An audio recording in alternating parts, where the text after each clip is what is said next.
Vamos estudar o primeiro ano para poder passar de ano. Então, aquilo me marcou muito. A expressão passar de ano é uma expressão que eu repeti a vida inteira, mas eu só fui parar para pensar sobre ela muito recentemente, né? Porque pare e leve essa expressão para casa, passar de ano, né? O que eu estou fazendo aqui? Eu estou me esforçando para passar de ano, né?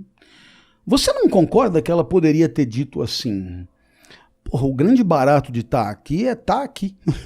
O grande barato de estar aqui é aprender comigo. O grande barato de estar aqui é estudar com os colegas que são os teus agora. É ler os livros que nós vamos ler agora. Esse já é o paraíso. É o primeiro ano. Isso aqui é fantástico. Ele é tão incrível que quando chegar no fim do primeiro ano, você vai chorar de ter que passar para o segundo ano. Não, isso nunca foi dito. Nunca foi dito. O grande barato era o segundo ano. E o que é mais incrível, você poderia imaginar, esse segundo ano devia ser mesmo do caralho. Outro professor, outros alunos, outras coisas. Não, chegava no segundo ano, o professor continuava propondo passar de ano para o terceiro. E assim foi o ensino médio, assim foi a faculdade, mercado de trabalho. E no mercado de trabalho, essa lógica entra em forma de plano de carreira. Né? Você entra para passar de ano. Isso. E aí... Porra, ninguém levanta a mão e diz, mas peraí, tem algum problema, velho? Porque faz 30 anos que eu tô passando de ano. E os caras estão me prometendo o quê? Que quando, né? Quando eu for CEO, Aikiko, FIFIO, caralho, eu vou ser feliz. Mas, velho, não é possível. Essa merda tem que chegar antes, né? Agora eu não vendo mais a vida. Você entendeu? Agora não tem mais passar de ano. Agora é assim, vai ter que valer a pena agora. Se você perguntar para o Nietzsche qual é o sentido da vida, ele vai dizer para você que é o gosto. O gosto. O gosto é você viver as sensações. É você viver a vida com paixão. Certo? Essa é a utopia nietzschiana. Porque isso é uma utopia. Você consegue de vez em quando.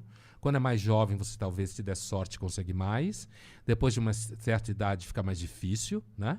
Mas, assim, é a ideia do pathos, como se fala no grego. É você viver surfando na onda do acaso, né? Da contingência, como a gente fala.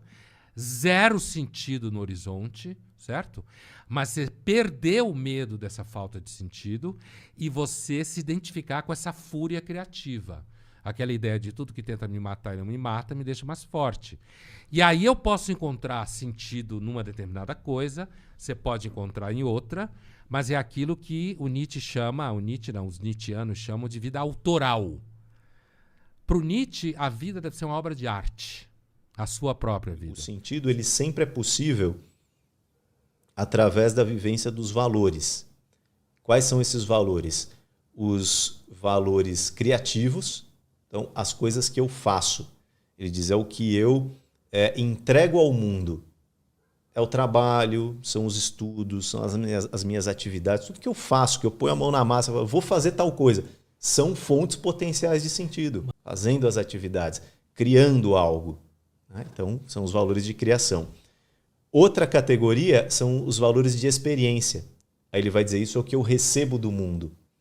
Então, o que são os valores de experiência? São as experiências que eu tenho, as experiências na natureza, as experiências artísticas, as experiências estéticas e principalmente o quê?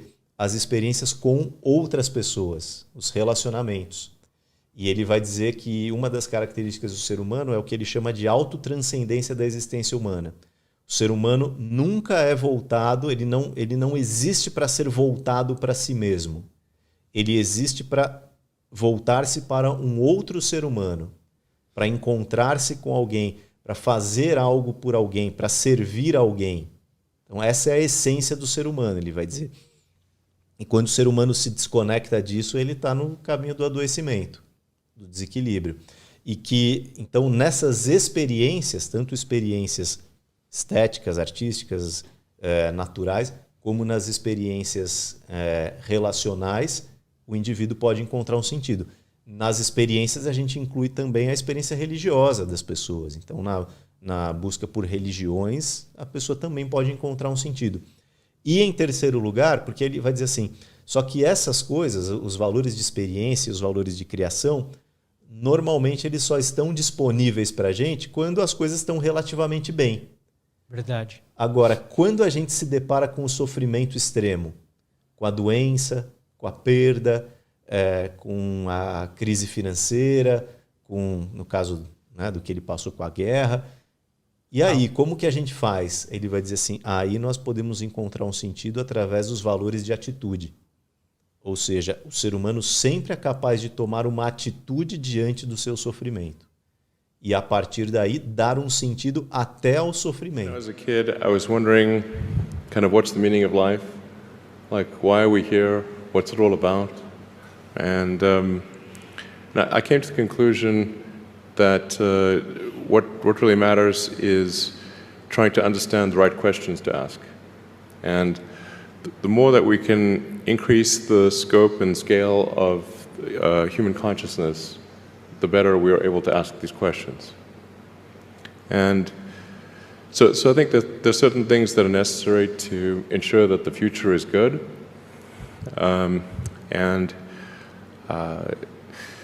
Some of those things are, in the long term, having long-term sustainable transport and sustainable energy generation,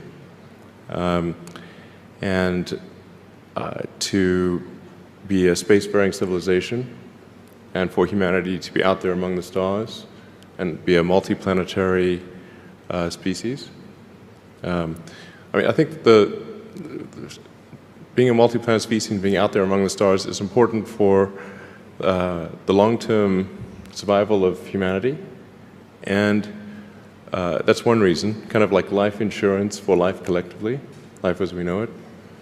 But then the part that I find personally most motivating is that it creates a sense of adventure, and it makes people excited about the future.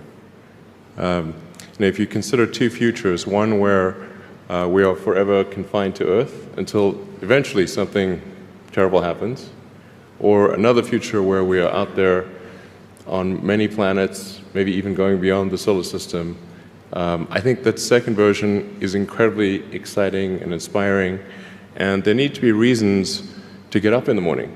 Life can't just be about solving problems. Otherwise, what's the point? There's got to be things that people find inspiring and make life worth living. Sentido da vida. Cada ser humano é um universo em miniatura. Cada ser humano tem aspirações que são diferentes quando a gente sai de um para outro, representante dessa espécie.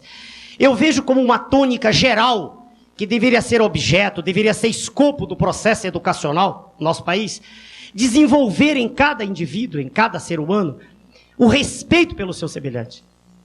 Na medida em que cada um de nós aprender que a matéria de que cada um de nós é feito é idêntica à matéria com que todos os outros são feitos, na medida em que cada um de nós tiver consciência que não há nada de intrinsecamente diferente que nos separe a nós todos, seres humanos, quando nós tivermos consciência que a palavra semelhante quer dizer semelhante mesmo, nós todos nos respeitaremos melhor. O que eu dou como mensagem de vida em toda a minha vida de educador, para mais de 20 mil jovens que me deram a honra de estudar comigo, é sempre essa mensagem de respeito ao ser humano. Não adianta se brigar, como se fala muito aí, direitos humanos, que a ditadura fez isso, e metade da população passa fome. E crianças viram latas de lixo para achar comida. Isso é um absurdo. Enquanto isso não for corrigido, nada mais tem sentido para mim. A mensagem que eu trago sempre é essa. Olhar para o outro indivíduo, para a pessoa que... A diferença entre um indivíduo que limpa o chão e um astrofísico é uma diferença de informação. O que limpa o chão aprendeu muito pouco, coitado. Ele sabe apenas limpar o chão. Mas ele é tão útil quanto o astrofísico. Ele tem direito a uma vida digna. Esse, para mim, é o sentido da vida. Quando eu não me sentir mais útil, quando eu sentir que eu estou pensando só em mim mesmo, eu não tenho mais direito de estar vivo.